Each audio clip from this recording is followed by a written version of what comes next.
One of the strongest earthquake swarms, if not the strongest earthquake swarm in the recorded history at a specific Italian volcano, is currently ongoing at a complex that produced one of the planet's largest explosive eruptions in the last million years. This is occurring at the Campi Flegrei volcano right west of Naples, and as you can see, tens of thousands of people live within sections of its vast caldera and volcanic craters which dot the landscape. Some of these people went on to make social media claims that the government was downplaying the severity of the issue by claiming that several magnitude 5 range earthquakes which struck were actually magnitude 3.9. So is this social media claim true, and is there a legitimate reason to panic? To this I say absolutely not, and no, the Campi Flegrei is not about to erupt, nor it is even getting close to an eruption. While Campi Flegrei is showing some signs of unrest in the fairly predictable 5-step cycle Campi Flegrei seems to undergo, we are merely in step 3 and are likely to remain there for multiple more decades, at a minimum a period of heightened ground deformation where an eruption is highly unlikely. I would only be concerned about an eruption becoming possible if ground deformation for more than 12 months exceeded 2 meters a year, like last witnessed in 1537 to 1538, where some areas reportedly rose by as much as 9.1 meters or 30 feet a year. For reference, the ground only rose by 17 centimeters during the last year. As for the earthquakes, the maximum quake seismic amplification which struck really were only magnitude 3.9, but and this is the part that's important, some people that lived adjacent to or right above its epicenter did really feel ground motion more typical of a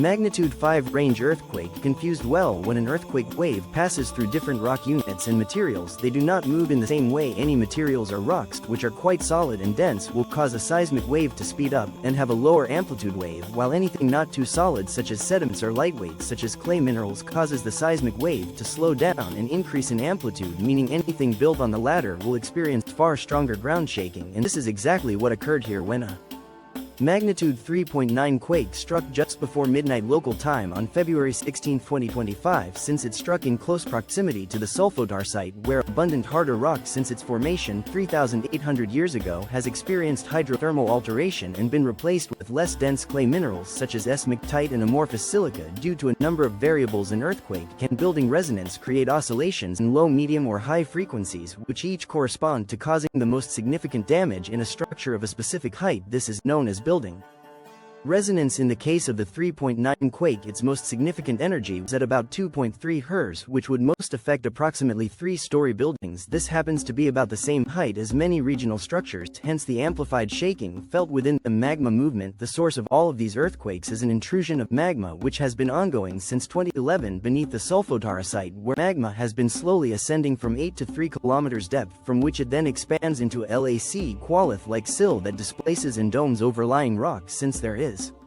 significant heat present above the magma chamber, underground hydrothermal fluids are heated and expand in volume, which causes adjacent faults to slip, generating swarms of earthquakes. Ground uplift. The number of earthquakes which occur is largely linked to the rate of ground deformation. At the time since the earthquake swarm began on February 16, the ground has risen by 1 centimeter, which, if it holds, translates to a rate of uplift of 91.3 cm or 35.9 in a year. However, despite seemingly representing a large figure, this is not concerning to me. Similar episodes of elevated uplift have occurred 3 times since 2020, and each of these quickly ended in 8 to 18 days, returning to more typical rates of uplift afterwards, meaning the same thing will almost certainly occur here. Besides, uplift, which at Campi Flegrei is known as bradyseism, can reach incredibly high levels without triggering an eruption due to its voluminous magma chamber holy eruptions, which during the Holocene epoch has caused the ground to rise and subside at times by as much as 30 meters or 98 feet in the long term. Also, more significant episodes of uplift, even if the 91.3 centimeters a year rate does hold,